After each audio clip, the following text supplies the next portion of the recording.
Good day, everyone. Welcome and thank you for joining today's editions of Teneo Insights. I'm Kevin Kajiwara in New York City. Recently, the Teneo Geopolitical Advisory and Political Risk Team issued its annual What to Watch report, and it's only fitting that our first episode of the year focuses on the complicated and challenging year ahead. So joining me for today's discussion are three of my colleagues who will be familiar to many of you in the audience. Wolf Piccoli is the co-president of Teneo Political Risk Advisory, its head of research, and a particular expert on Europe and Turkey. Orson Porter, appearing for the 20th time today on Teneo Insights, heads up Teneo's Washington, D.C. office and government affairs practice.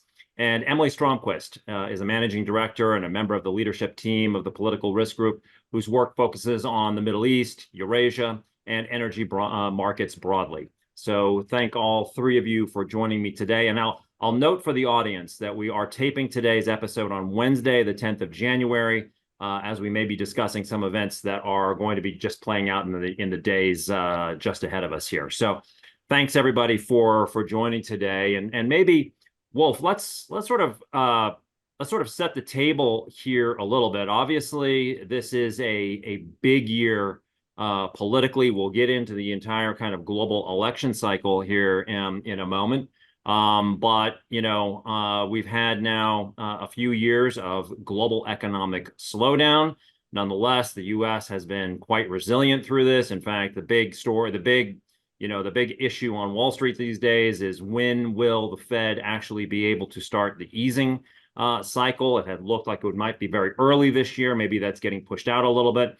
After the latest robust economic data from the end of the year.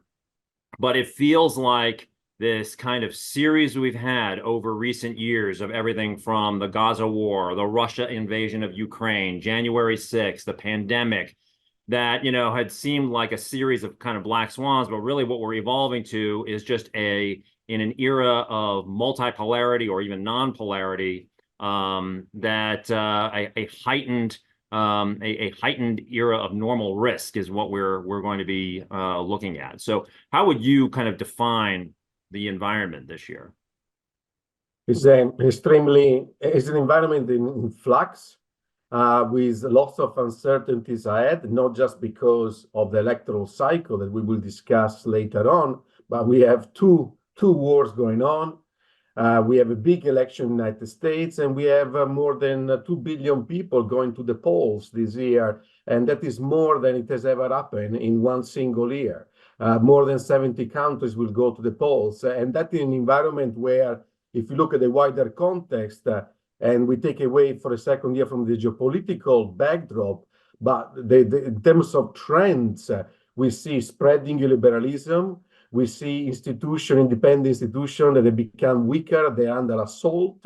We have seen more volatility in the polls. And also recently, just the election that we had a few days ago in Bangladesh and even in October in Slovakia, we have seen more disinformation and misinformation, with AI playing a key role here in spreading the so-called deep fake, fake tapes. So all of these makes the whole picture much more volatile and certainly uncertain for investors and our clients. And so you alluded to this extraordinary election year. So it's kind of interesting. We seem to be in the era of autocracy and strongmen, but it is the year of elections, as you point out. But obviously, elections and free elections, in particular, are only the starting point for what it means to be a democracy. And we have seen this kind of rollback, of democratic norms and democratic liberalism over several years now. Kind of, that's been the hallmark of the century thus far. But with this rise of populism and all of the variables that you've just been talking about with misinformation and the like. Is there any general comment that you can make about this extraordinary set of elections that we've got coming at us this year? Yeah, including, I think obviously the most important country in terms of, geopolitically, the United States, the largest democracy in the world, India, and, everything kind of in between. Absolutely. And on this front, I think every election is a bit of a different story. So I think it would be a note of caution for anybody watching us today. Every election is a different story because of the electoral system, the political culture. Democracy in these days is, as you suggested, under attack. Even if we have competitive election, the context is important. For example, in India, where certainly pluralism is under attack, under pressure, media pressure, use of the judiciary for political purposes. So that is the note of caution to note. The other point I think here, in terms of wider picture, obviously the US is the one with the global impact, big country in terms of amount of voters, 160 million voters and so on. But there is an election that involves a population of around 24 million people that is also very, very important in terms of global stability, and that is obviously Taiwan, and that is ahead of us. That's going to be taking place in 3 days. So it's a very mixed pot of election here.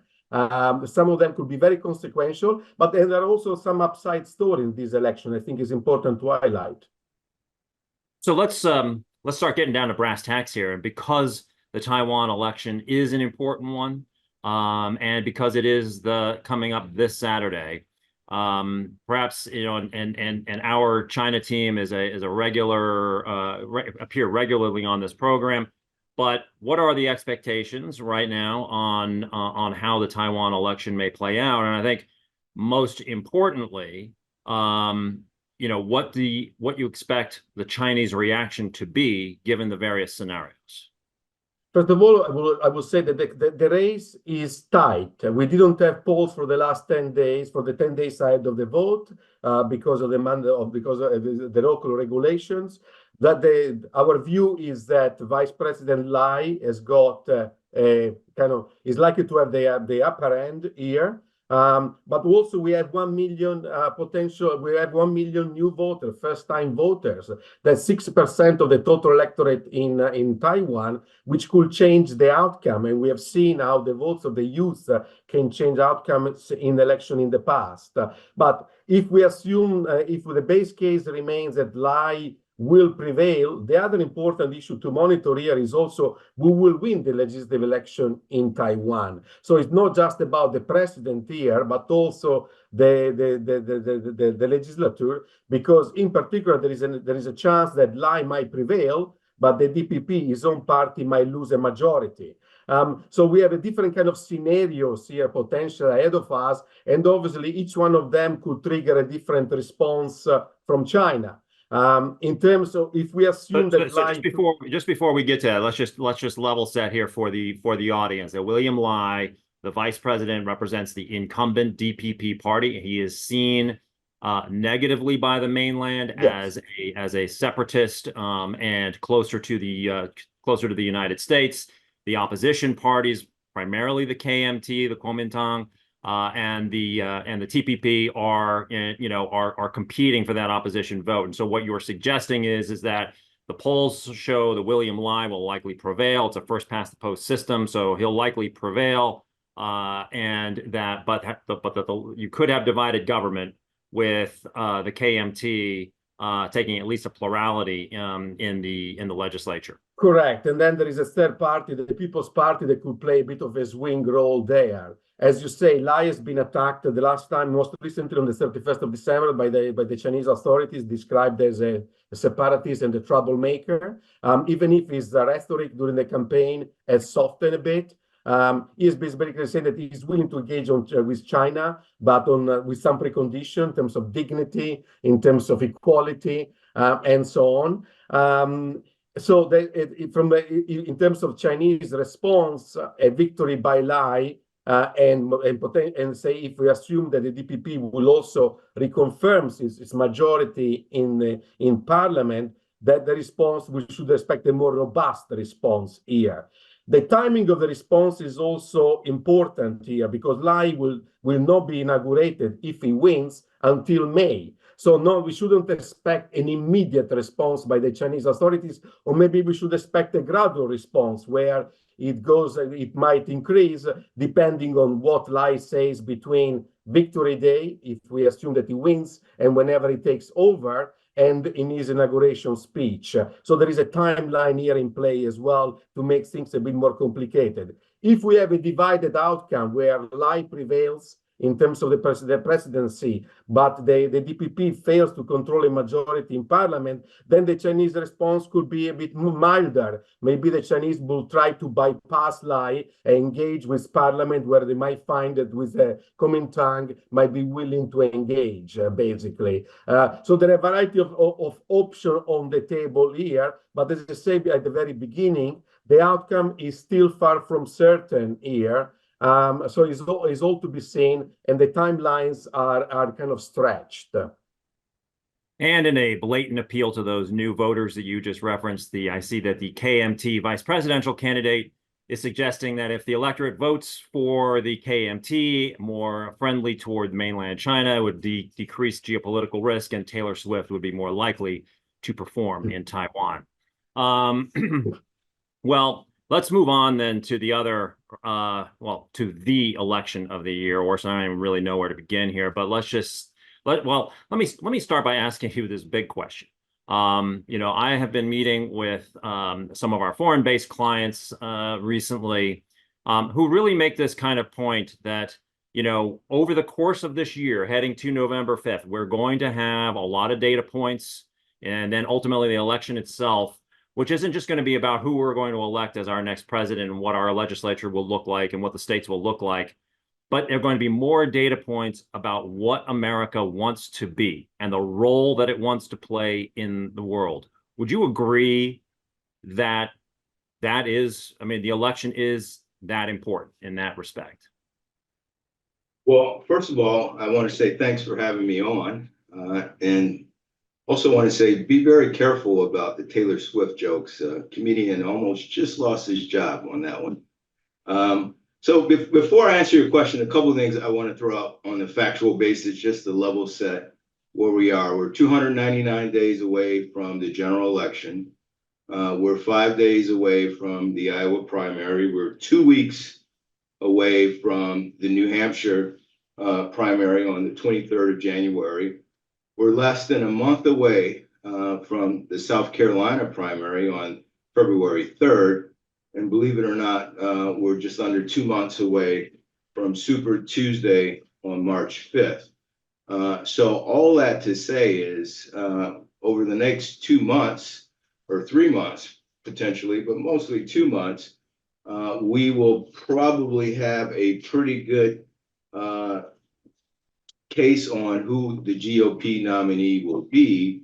And then to answer your question, where we might be going in this upcoming political debate from where the U.S. stands on a global perspective and who that candidate is. If that candidate is Trump, then that question has a lot of meaning.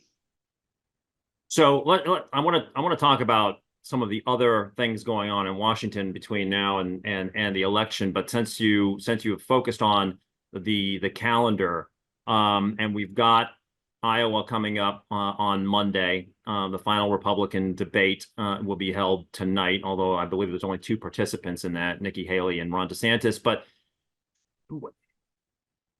as an analyst and as somebody who watches this very carefully, putting aside for a moment the variables like the legal challenges to Trump and so on, do you see a pathway for, let's say, Ron DeSantis or Nikki Haley to actually prevail electorally and achieve the nomination?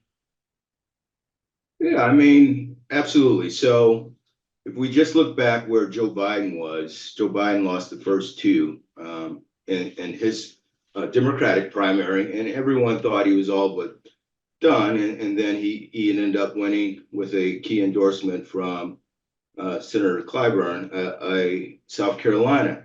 If you just go through recent presidents, Trump losing Iowa, and when he ran, bouncing back and becoming the nominee, Clinton losing Iowa badly, placing a close second in New Hampshire, doing well on Super Tuesday, becoming the comeback kid, he wins the nomination. And you could go on with Obama, down 20 or 30 points in the polls to Hillary in Iowa. Lo and behold, wins and goes through the process, becoming one of two Democratic candidates who won Iowa to go on to be president. Like, it's way too early to say that this thing is done. It's way too early to say that any candidate is completely out. And I think if you really look at it, if you look at the White House, if you look at Congress, if you look at gubernatorial races, you look at mayor elections, there are seats filled by hundreds of, I shouldn't say thousands, but hundreds of candidates who, to your question, early in the process didn't have a chance, went through the process and became the ultimate winner. There's a reason why, even if you're up 70-0 at halftime in a football game, you play the third and fourth quarter, because you never know what might happen. So obviously the other ticking clock here in early January is on the spending bills. And that we're going to hit our first, I think, funding wall next Friday, the 19th of January. But, talk a little bit, maybe if you want to talk about those votes specifically, we can. But, just thinking about what could happen legislatively or via executive order that you would expect during this political silly season between now and November. What can actually happen? And, just as a reminder, we're coming off of a historically low action year out of Congress in 2023. I think they did less than they've done in decades. But also increasingly would appear that whatever you want to call it, whatever honeymoon period the new Speaker of the House has had is kind of coming to an end. He's going to have to thread this needle like his predecessor did. And by the way, his majority is even smaller than it was at the end of the year with the departures of Kevin McCarthy and George Santos. And I think some others are coming as well. So what can actually happen in terms of Washington action between now and the election? I think that's the right question to ask. And you can really look at it going backwards from Super Tuesday or the State of the Union. So the president announced last week that the State of the Union will be on March 7th. Super Tuesday is on March 5th. Wonder why they picked the 7th. But there are three things that I think are likely going to be the focus until then. And then after Super Tuesday, it's going to be really hard once that nominee is selected, potentially, for Congress to do anything other than pass what I think they have to do, which is, as you mentioned at the top, to keep the government funded. So, the government, parts of the government will run out of money on January 19th as well as February 4th. There's a lot of discussion happening in DC as we speak about a short-term CR that might kick this until March. I probably will predict it will be after that State of Union, potentially after that Super Tuesday date. So that is the number one issue facing Congress as we speak. It's also the number one issue to see how we continue to govern, whether or not the Speaker, if he gets the CR passed, will still have the votes. Will there be a motion closer to exonerate the Speaker?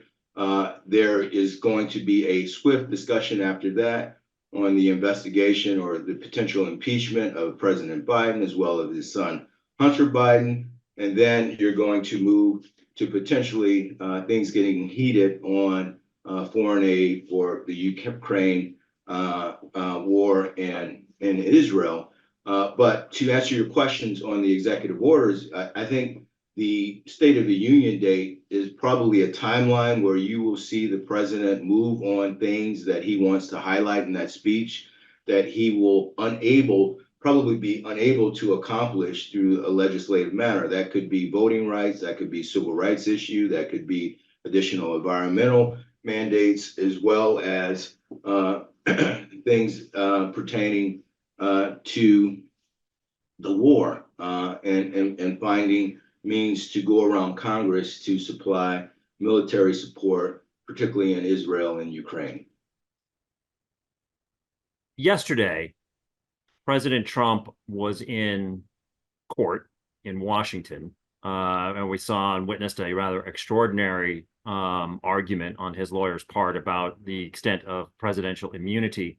But I want to focus on a comment that President Trump made coming out of that, which was warning of bedlam if these prosecutions or persecutions in his mind were to continue. And I guess the question I have is, you know, as you talk in Washington and official circles in Washington in particular, how concerned are they about political violence this year in this election cycle? I wouldn't say as concerned as the media may be reporting. I think as the closer we get to that general election, then I think those discussions get a little bit more real in DC.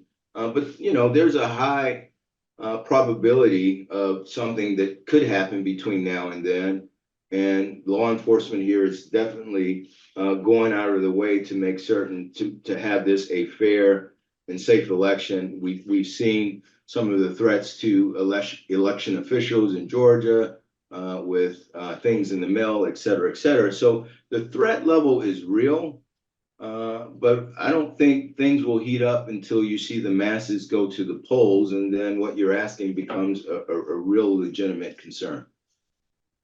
So you engage on a daily basis with the government affairs office of some of the largest corporations in the country and the world, frankly. Historically and typically, a lot of companies would sort of play both sides, right? Going into an election, you want to be on good terms with both sides. Heading into conventions, you want to be on good terms with both sides and the like. But, you know, going back to what I said at the top, where you know, we may be sending a sign about what role America wants to play in the world. And considering that the world that we seem to be trying to evolve away from, or certain candidates want to evolve away from, which is the US-led unipolar globalized system, which is also the system that allowed the multinational corporation to become the preeminent economic actor in the world. In other words, we would be moving away from that. We would be reducing the total available market available to companies, in a sense. Do you feel like they are increasingly feeling like they will have to take a side in this cycle? They'll avoid taking sides at all, or they'll take, I mean, do you see any different emerging behavior on corporate part heading into this election? You know, I just did a section on this on LinkedIn recently where talked about the three things corporate America should be thinking about in this election cycle. And one of was, you know, be mindful that speed kills and there's nothing wrong with using your brakes. Another was stay true to your brand principles. You don't have to have an opinion on everything. And the last one was, you know, making friends early is a good insurance policy for when you have a crisis. I think to answer your question is corporate America over the last several months or even the last year, you've seen a pullback. You've seen the discussion on DE&I become a political discussion. You've seen the discussion on crime potentially with what's happening in these metropolitan areas becoming a political discussion. You'll see AI. So I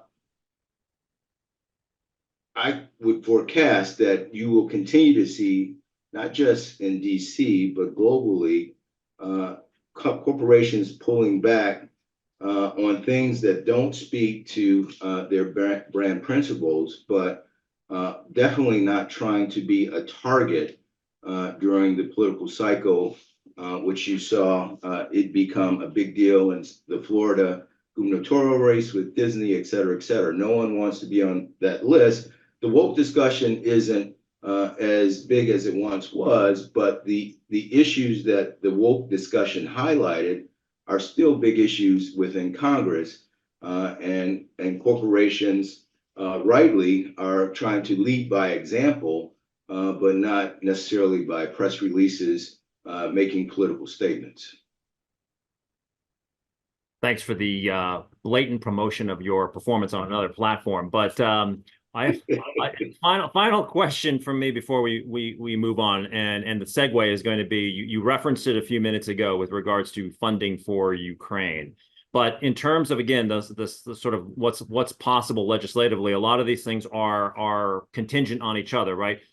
Ukraine funding, action at the southern border, and on uncontrolled migration into the country. Like, where do you think we are, and where we can get on these two items here in the near term, especially because from Ukraine's perspective, clearly the clock is ticking, and we're already starting to see the on battlefield, reality of having to ration out, ammunition and armaments. I think what you saw happen before Congress returned is a pretty good indication of where, particularly the Republican House is, and where Congress may be. You had nearly 40 Republican senators at the border, blasting the administration for not being aggressive enough. Those 40 members weren't on a codel to the Ukraine. Those 40 members didn't go to Israel. They went to the border because they knew that would be and is the thing that the media would cover, but most importantly, their constituency cares most about. So, you heard me say this 1,000 times, at least 20 times since I've been on the show. Press drives policy. And right now, press in the media isn't really doing the nightly drip of what's happening in Ukraine, nor of late in Israel. But once you get through what's happening with the general or what happened in Trump's court date, the shift will move towards immigration. So to answer your question, until they figure out what they're going to do on government funding, until they reach some sort of compromise in this immigration discussion, unfortunately, I think the funding for Ukraine and Israel will be placed on the back burner. So that's a perfect segue to Emily. And, I think, Emily, everything that Warson's just been talking about here should indicate to us that Ukraine certainly, but even Israel is going to go further below the fold and onto, off of the front page as we go through this election cycle, at least in terms of media here in the United States. And clearly, American attitude and American support politically and militarily and economically in both of these cases is going to be essential to, how they play out over the course of this year. So I think it is worth exploring. These are two of the major stories we've been talking about for the better part of the last 2 years and for the better part of the last 3-4 months now in the Israel case. So just looking at what the prospects are, and maybe we could start with Russia, Ukraine, because Orson brought it up specifically. And I mean, we are in this kind of hot stalemate, or whatever you might want to call it. But I guess given where we are now on the battlefield, politically, economically, so on and so forth, where do Putin and Zelensky kind of stand? What's possible? What do you see playing out over the course of this year? And what are those ramifications then going to be for the global economy and global markets? Yeah, absolutely. Look, and I think just sort of bottom line on the funding issue, certainly, and we'll discuss this with Ukraine. It's absolutely a critical issue. I think we'll get into some of the Israel-Gaza stuff. I think there's probably some issues that can escalate that are sort of beyond U.S. control or will, depending on sort of how those play out in the months ahead. But looking first at the Ukraine issue, very little has changed recently on the front lines. Neither side is going to be able to make any kind of breakthrough for the foreseeable future. But I think, probably we are seeing increasingly references to this being some kind of stalemate, and that's not necessarily accurate, I would say. I think some of that is also, that sort of conversation is also fueling this fatigue in Western capitals about continuing to fund Ukraine. But I think the reality looking at this year is that 2024 could in fact be, quite a pivotal year for what happens in Ukraine and how things play out.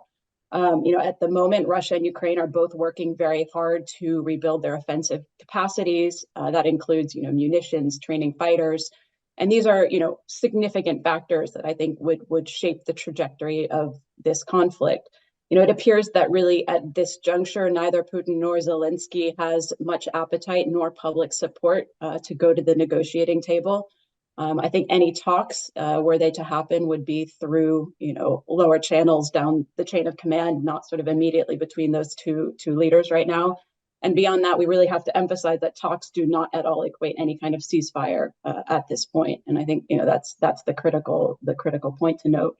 Russia really hasn't changed its objectives whatsoever in Ukraine, and I think kind of given a window of opportunity, it would gladly continue to progress in Ukraine and continue to sort of assert itself in Ukraine, and that's not going to change for the foreseeable future.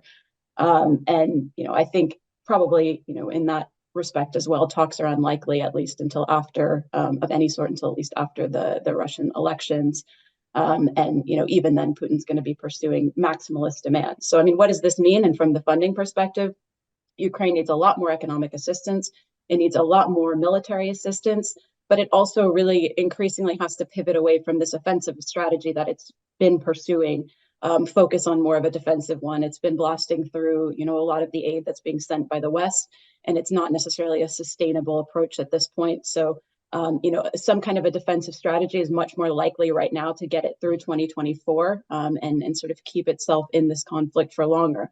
I think the really big question here is whether Congress can go ahead and approve an aid package for Ukraine. Orson's been through the complexities of that, but this would really be kind of the clinch that would help Ukraine fortify its defenses. So this really rests with the U.S., with the West generally, to help with these sort of rebuilding of defenses in the year ahead. And, I think if Ukraine can make it through 2024, it's more likely that, it could rebuild its offensive in 2025. It can also gain leverage over Russia, to work toward negotiations, to work toward an eventual peace deal. If that can be done, if Ukraine can make it through 2024 with Western support, this may put it in a better position to force Russia to sort of reassess how much sort of more it's willing to endure, what it's willing to tolerate in Ukraine. At the moment, Putin's certainly emboldened. He sees the Ukrainian offensive weakening. He sees, Western support, slowly sliding. And, at this point, it just doesn't look good for Ukraine to sort of push to regain Donbass and Crimea. So I think, ultimately, we are in a better place if Ukraine can pursue negotiations rather than sort of continued fighting on the battlefield. But this Western support is absolutely critical to get us through to that point even, and that could take, the better part of this year. And it's worth noting that we've had instances in history where countries have not been able to regain their territorial integrity and have done quite well. No better example than South Korea, who remains in a state of war with North Korea and have been one of the most successful economies in the world coming out of the Korean conflict. And frankly, West Germany, entered into the precursors of the European Union and entered into NATO while East Germany was still in the Soviet bloc. But having said all of that, is it fair to say that though in the environment that you've just described, there are those who would argue that time plays in Putin's hands, that Putin certainly wants to get through not only his own election, and he may actually mobilize more forces, and I believe we're looking at so far about 500,000 Russian casualties in Ukraine. But that also he would be hoping for an election outcome in the United States that would provide him with a green light to essentially do what he wants and go on to the offensive. So A, I want to know if you agree with that, but B, is there any sign of any kind of pressure on Putin at all within Russia? Because I know obviously they've got a formidable propaganda machine that's going to turn all of this into a holy war and essentially that they are winning effectively. But by any stretch of the imagination, he's failed in most of his objectives here. So is there any growing pressure on him that's discernible out there? Yeah, no, I mean, I think what you're saying is correct. Like, this is about the long game for him. There's a lot of factors this year. Elections funding that will very much determine how much and the degree to which, Russia can achieve its objectives here. I think, that sort of, given the sort of, rounds of sanctions that have been imposed on Russia, Russia has been incredibly resilient. I think, this has sort of sustained some degree of public support. Certainly the conflict itself has basically become Putin's raison d'etre. And I guess all said, the Russian economy has to some degree kind of defied expectations. It's on wartime footing. production of missiles and kind of other instruments of electronic warfare are now, have well surpassed pre-war levels. And, constitutionally, Putin can run not only this spring, but again 6 years from now. And this is a really, he's in his early 70s, health sort of concerns down the road aside, he has quite a long run ahead of him, should things kind of continue as they are. And I think, this conflict in Ukraine is a significant part of that narrative and Putin's strength right now. So I don't see relenting. I don't see sort of much public opposition having any meaningful effect in Russia at the moment. And all of that is as we've sort of repeatedly discussed today, very heavily dependent on what kind of funding ultimately ends up in Ukraine. So before we pivot to the Middle East, I want to bring Wolf back into the conversation here, because it seems, Wolf, that for several years now, I mean, certainly the Trump administration focused attention in Europe about the shortcomings of their own security and what they're doing for themselves on that front, the amount of money that they're putting toward it, and having a unified foreign policy and the like. And then that was obviously then further accelerated by the Russian invasion of Ukraine. In an environment where it looks like Washington support is questionable, or maybe slowing down, or maybe delayed, or what have you, what are the prospects, in your view, of Europe stepping up further on this front? Or will they, I mean, this is where the rubber hits the road on this argument, in a way, or what? The prospects are, I think they are very minimal. At best, what Europe can do is to throw money, but certainly there is no ability from the European side to supply the weapons that Ukraine needs, specifically the artillery ammunition, more than anything else right now. The production is not there. The target of 1 million by the end of 24 is likely to be missed by a significant margin. And politically, things are getting even more complicated in Europe, not to mention that we have an election in Europe as well. It's not just in the US. We have European election. The Commission will be out of office for a few months at least. So it doesn't look good. And indeed, in that sense, what we have seen is that Eastern European countries, the concerns about the trajectory of the war coming back on the radar screen of countries in Eastern Europe, concerned that if Putin managed to prevail this, maybe by playing the long game, as Emily has suggested, he's not going to stop there. And that is what we have learned from Putin, starting from Georgia 2008, Ukraine 2014, then it was Syria, and now is Ukraine again. So that is where certainly there is no ability from the European side to provide the 75% of weapons that the US has been providing since the conflict started. So let's pivot now to the Middle East, Emily. We are about just over 3 months into this war.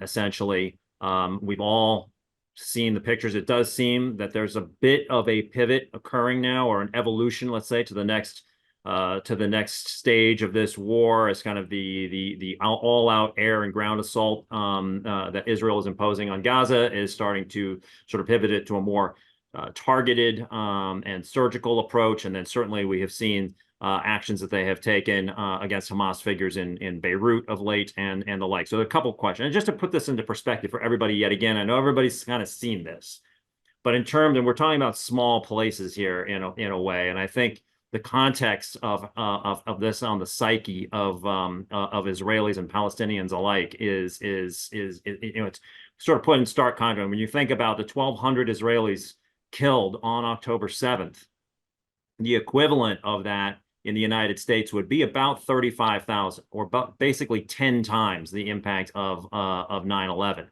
And now with essentially 1% of the Palestinian population in Gaza having been killed, that's a 3.5 million people dying in the United States in 3 months. So just to put that into perspective, as this war evolves, the big risk that you've been talking about for a long time has been whether there will be escalation beyond the theater that's currently involved. The biggest risk always seems to be with Lebanon and Iran engaging its Hezbollah proxy into this war. But, you know, increasingly with just in the last 24 hours, we've had U.S. military intercept some 21 missiles from Houthi rebels onto Red Sea shipping. You know, how do you see, are you getting more concerned about the international escalation of this war, and what's the risk of both the U.S. and Iran potentially being drawn directly into this conflict militarily?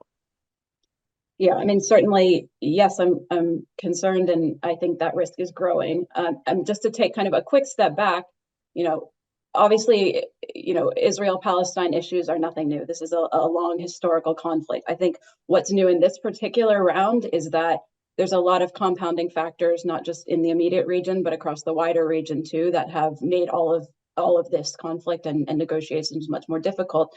That includes, you know, factors like Netanyahu aligning with the far right, the failure of the JCPOA negotiations with Iran, drawback of U.S. security presence in the region, Abraham Accords. These were significant shifts in tide across the region that have made sort of all of these issues, you know, this time around that much more difficult. And I think in light of this, you know, Israel's still stuck very much on sort of the horrific events of October 7. And Iranian proxies feel, you know, emboldened and feel they're in a position to sort of capitalize on a potential opening there of you know, what was perceived as Israeli weakness. So in light of this, yes, I think, you know, the escalation risk is considerable, and you have to consider this holistically as a conflict between Israel and, you know, sort of by default also, you know, U.S. and U.S. support and direction, and then Iranian regional proxies. And, you know, as you said, you sort of listed them here. This is, you know, Hezbollah at the Israel-Lebanon border, proxies in Iraq and Syria, and, you know, the Houthis in Yemen. And I think probably most are specifically focused at the moment on the border with Lebanon, which is understandable given, you know, in particular, Israeli strikes on IRGC operatives in Lebanon over the past, you know, week or so. Things certainly could escalate there quickly, but I think it's also worth a note that, you know, the Houthis in particular are a wild card, and, you know, they're a common link in broader regional dynamics as well. You know, the group is an Iranian proxy. To some degree, they've been kind of a thorn in the side of the Saudis as well. Just days before this conflict started, Saudi was trying to pursue a peace deal with the Houthis that would have dovetailed very well with Iranian rapprochement. And, you know, I think beyond that, sort of in parallel, the fact that you know, Saudi was also pursuing, you know, some kind of normalization with Israel and a U.S. security deal, these things didn't align all that well. And I think this is why, you know, the Houthi question in particular is especially high stakes. It's a high stakes variable. And that's one where, you know, while the Gulf has managed to sort of protect its investment climate and keep an arm's length, you know, this could, you know, be the kind of variable that would drag them in. So just sort of quick, what does that mean then for proxies and escalation risks in 2024? I think, you know, to answer your final question there, it's going to be increasingly difficult for Iran to kind of maintain this plausible deniability vis-a-vis the actions of its proxies. I think impacts on commercial shipping in particular are going to be, you know, a very significant variable to watch. You know, U.S. and its allies could have to actually move, you know, if these attacks continue to escalate, to actually striking, you know, from point of origin, which could be a significant escalation risk that draws the U.S. and allies in. And I think, you know, of note, and you're not hearing much talk about this, but I really think, you know, you can't overlook the possibility that Iranian-backed actors could also start to target the Strait of Hormuz. Historically, this has been something that has been done in previous conflicts. It can pose a sort of a significant additional risk to shipping and commerce through the region. And, you know, I think sort of as things escalate, as Iran, as the U.S. continue to sort of be involved, this can't be overlooked, and we have to sort of consider the sort of wider supply chain and commercial risks that would come with that. So you know, as this war continues to play out, and even notwithstanding that escalation risk that you're talking about, there are those out there, including the United States, that are starting to contemplate what the day after looks like, a day after the war effectively ends. In fact, the only person who seems to not want to talk about that is Netanyahu, But the this kind of this notion that it continues to be October 8th in Israel, the longer this goes on, we have to sort of start to turn away and think about where things are headed. And indeed, Secretary Blinken just in the last 48 hours has been talking about reviving the Israel-Saudi Arabia deal in exchange for Israeli pursuit of the two-state solution and embrace of it. And where do you think we are heading right now on this kind of ultimate political solution and sort of governance of Gaza and provision for the Palestinian people? Yeah, I mean, look, if you look at recent history, that's a difficult question. It depends how you look at the two-state solution and sort of its long-term viability. I think, recent talks just this week between Abbas and Blinken, were quite tense. I think there's a lot of question about, who would be the right actor to sort of step in Gaza after all of this. A vacuum there is certainly equally as dangerous as sort of any other deal. But one of the big sticking points, and this sort of remains a significant issue, both sides could probably get to a point where they can talk about hostage and prisoner exchanges, ceasefires, et cetera. One of the big issues is what do you do with the Hamas leaders who are still inside of Gaza? And, Israel has made it very clear that they are not content with a solution where those leaders stay in Gaza. That's far too great a risk for reconvening of any kind of militant groups inside of the territory. So I think that's going to be a very difficult issue to resolve, and that could continue to kind of complicate and delay any kind of peace deal. So at this stage, I think day after is still a very difficult discussion to be having. There's a lot of disparate actors, between U.S., Qatar, Egypt. There's a lot of different interests involved in how this plays out and the ultimate kind of resolution. So, I think as sort of things quiet down a little bit and surgical strikes become more the norm for the Israeli approach, that may open, some opportunities to discuss this. But right now, it's very, complicated to even try to guess what that's going to look like. Okay, so I'm conscious of the clock, and in a few minutes here, Wolf, I'm going to put you on the spot, and we're going to do a lightning round around the world. But before I do, Wolf and Orson, I'd be remiss to not bring up the single, probably largest long-term geopolitical dynamic out there, which of course is the U.S.-China relationship. After a steady deterioration over much of last year, it would appear that a floor has been put under that relationship following the Biden-Xi meeting in San Francisco. In November, you've started to see some of the working groups come together. You have started to see a resumption of military-to-military contact and some ratcheting down of some of the close contact militarily that we've seen in the South China Sea and Taiwan Straits. But having said that, the rhetoric is going to be heating up in the U.S. and everybody's going to be trying to out-hawk each other. And meanwhile, President Xi is dealing with a challenging economic, challenging demographic situation. American businesses are kind of caught in the middle here in terms of what both sides want, how open China is to them. We've seen a lot of investigations and sort of raids of Western consulting firms and the like, a lot of uncertainty there, and yet the market remains a gigantic one, and it remains an integral part of the global supply chain. So can you guys talk a little bit about, or maybe Wolf, maybe let's start with you, talk a little bit about the sort of the dynamic that you see right now, and then Orson, let's talk about the U.S. perspective on this, particularly as we go through the election year, though I have to imagine that to some degree, the Chinese are sophisticated enough to be sensitive to the difference between political election year rhetoric versus, actual policy decision-making. But Wolf, let's start with you. Sure. I think if you look at the broader U.S.-China ties, the expectation is that we are not going to see dramatic changes over 2024. As you alluded, I don't think there is an interest from either side to leave behind the guardrails that were kind of established in San Francisco when President Biden and Xi met on the side of the APEC meeting. Xi is focused on the domestic. the economy is not doing well. There is a huge question mark whether they can improve it over 2024. Difficult policy choices will have to be made there, and what are key preferences remains unclear. The US, as we have heard from Orson, is going to be self-absorbed in this long electoral cycle. So we shouldn't expect significant changes. The relationship remains a difficult one. There is no much, it's a systemic competition, as Biden put it. There is not much trust, but I don't think there is an interest in escalating. There are potential flashpoints. We mentioned Taiwan. The South China Sea is another one. China and the big electoral cycle in the world and the potential interference is another one where we might have scandal investigations, scandals coming out.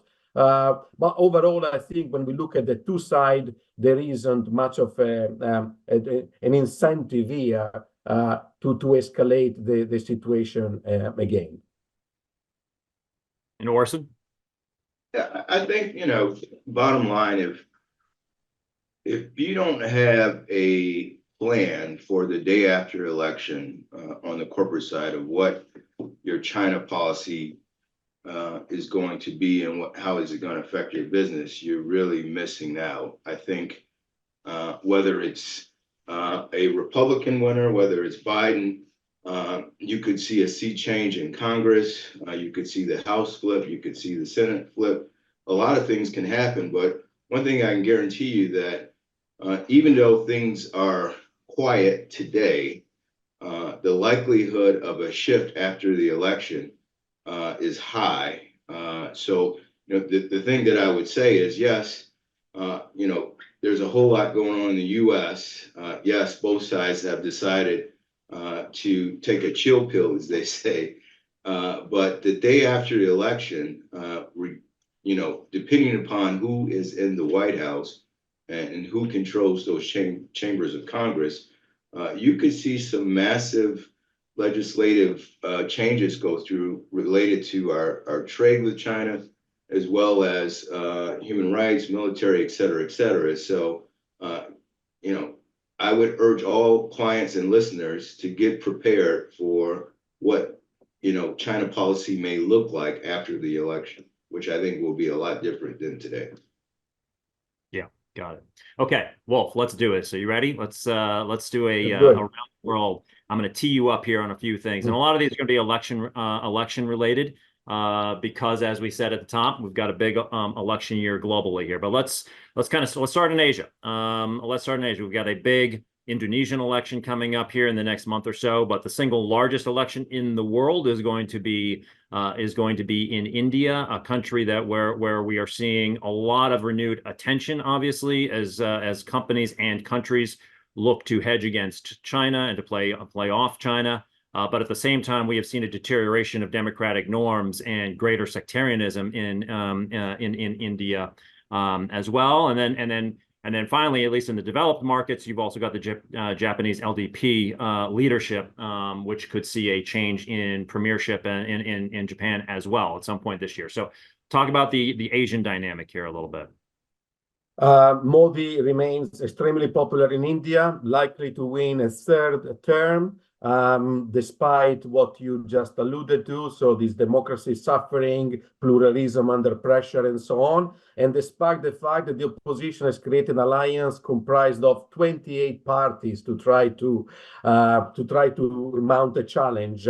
What the bigger question is whether the BJP of Modi will see some seats losses in parliament, basically here. But that is the outcome. And in terms of what happened after, I think is going to be more of the same in terms of the India role in the world. Not so much very keen on multilateral deals, more keener on bilateral deals and so on. So it's more about policy continuity there. Basically, in terms of Indonesia, the election is very contested. The front runner, the defense minister Prabowo, has been suffering. The latest debate was not particularly successful, so there is a chance here for the opposition parties to mount a challenge And again, we are talking about 200 million people voting. This is a big one, the fourth largest popular country in the world in terms of population, basically. And certainly a testament to a country that has moved 25 years ago away from dictatorship. So we were talking about democratic backsliding, but also, as I mentioned earlier, there are some bright spots here.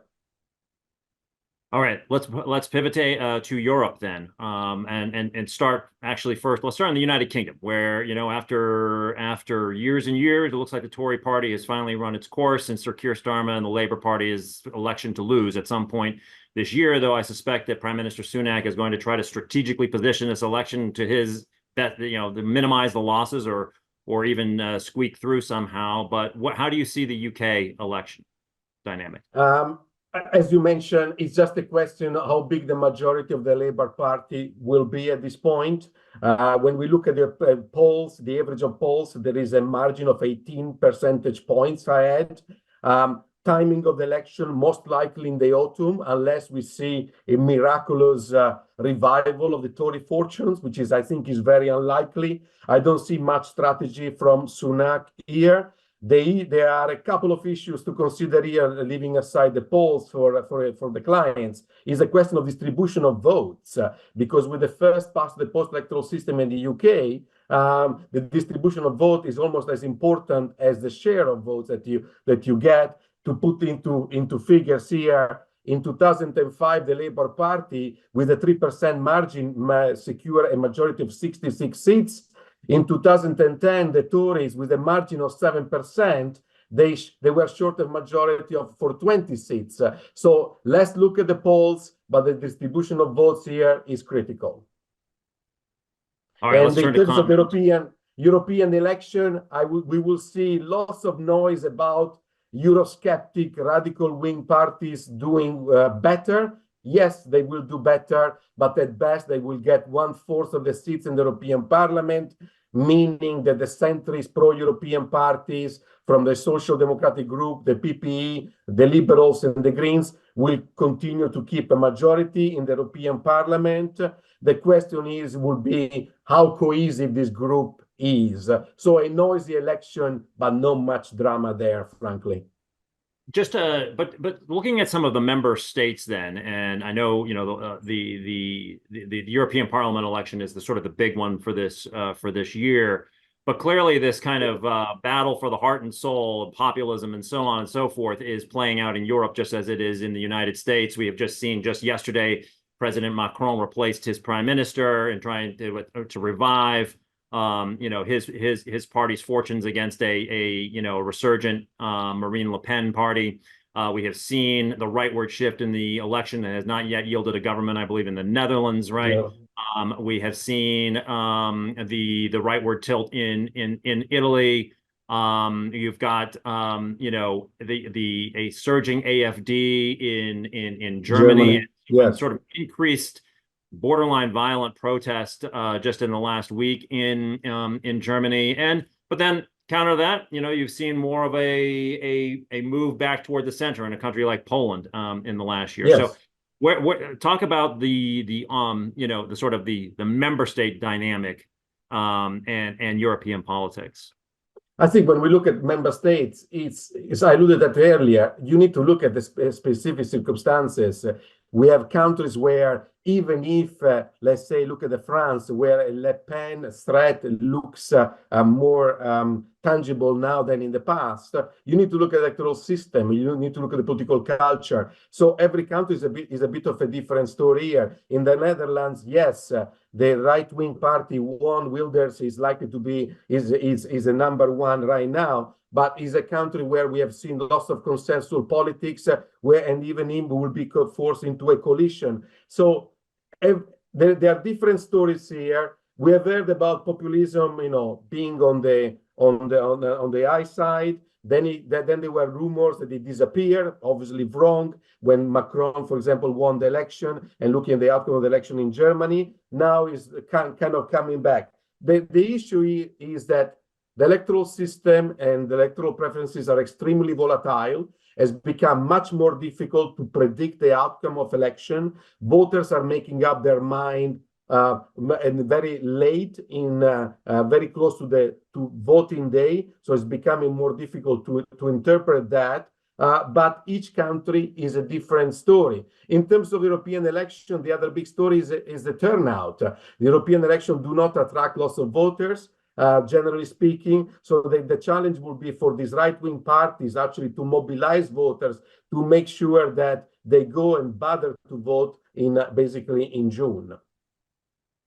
So if we're talking about the end of Tory politics as we know it in the UK, what is even more dramatic and looming out there is the end of ANC dominance in South Africa for the first time since the Mandela era. So talk a little bit about that important election this year. 30 years basically after Mandela and the ANC ended the white rule in South Africa when they won 69% of the votes in 2004, and now they are potentially facing, the ANC is facing losing its majority, basically. That is a result of mismanagement of the economy, corruption, lack of accountability, inability to run basic services like energy and transport, and this has been accumulating over the years. The advantage of the party is still that the opposition is not much better, but there is a challenge there. So it would be, to sum it up, a complete disaster if they fall below 45% of the votes. That will create all sorts of shenanigans within the party and raise question mark about governance of the country. If it stays above 45%, it's still a very bad outcome. But they could try to look for a coalition partner, and I think from the market perspective, from the client, from the investor perspective, that potentially could be the silver lining, where the ANC is forced into a coalition with the Liberal of the EA, and maybe that will provide a better quality of governance in South Africa, looking ahead, basically. And finally, super fast on Latin America, on two points. One, the only prediction I'll make on Mexico is it's going to have a woman president. But secondly is, I guess, Argentina, where we're seeing one of the biggest kind of tests there in the world today, with a very unorthodox new president, although he seems to be pulling back from some of his most heterodox kind of policies that he had run on. But talk about, so we've got a big election in Mexico, and this big experiment in Argentina. Mexico, yes, presidential election where most likely Claudia Sheinbaum will prevail, as you mentioned, also a woman, a main competitor. So there will be a landmark election for Mexico, but also congressional election. And the question there is whether Morena, the party of AMLO, the current president, who remains very popular, will secure a two-thirds majority. AMLO has been dreaming about that in order to change the constitution, specifically in relation to the judiciary, the energy sector. So they want to watch there more than the presidential election per se is actually what is the outcome of the parliamentary election. Also because there will be a month before the new president takes over, so we could have AMLO and the new two-thirds majority in parliament in Mexico. In terms of Argentina, let's look on the 24th of January is the first big general strike. It's an extremely ambitious program by Milei, but there is no much appetite for much of what is suggested. So there is a huge question mark here about the ability to push ahead. It doesn't have a parliamentary majority. We have seen so far only one president in Argentina been able to complete his term in office. That was Macri. Let's see whether Milei can succeed on that front. The challenge is just starting now. So I want to close today by asking you, Emily, about, at the very outset, we talked about the kind of evolving global picture out there to this to a multipolar world, and everything that the three of you have been talking about today kind of fits into that paradigm. And so therefore, the macro picture that companies that are operating globally is in greater flux with greater uncertainty than most CEOs came into office thinking that they were going to be experiencing and having to operate within. So given that context, how should companies really be, not what should they think about all of these? That's one of the reasons why they talk to people like you. but how should they be thinking internally, structurally, and how should they approach this changing environment, in your view?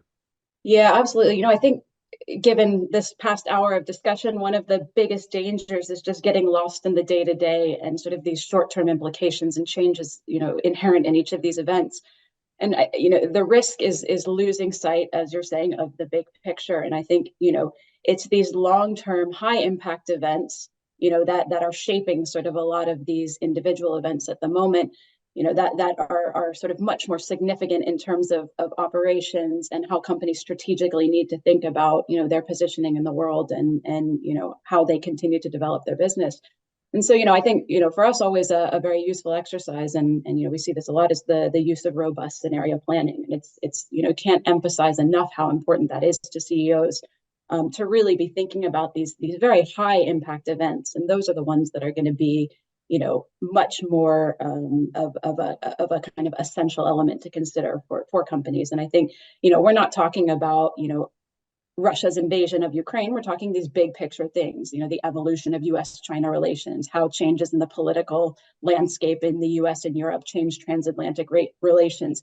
These are the kinds of issues that really, are going to be shaping the future for companies and ultimately how well they can operate across, international lines. So, I think really this scenario planning type of thinking is absolutely essential in times like these. And to be sure, we're not talking about just a playbook of how to react to these things. It is testing your own internal hypotheses and institutional biases that inevitably set in any organization, to make sure that leadership teams and boards alike are aligned. As Wolf said at the very beginning, one of the key hallmarks of this year, of course, and complicating this for voters and companies alike, is going to be misinformation, fake news, and the like. How you navigate all of that is going to be is one of the reasons why the three guests I've had with me today are here, to help see through that, to find the signal in all of the noise.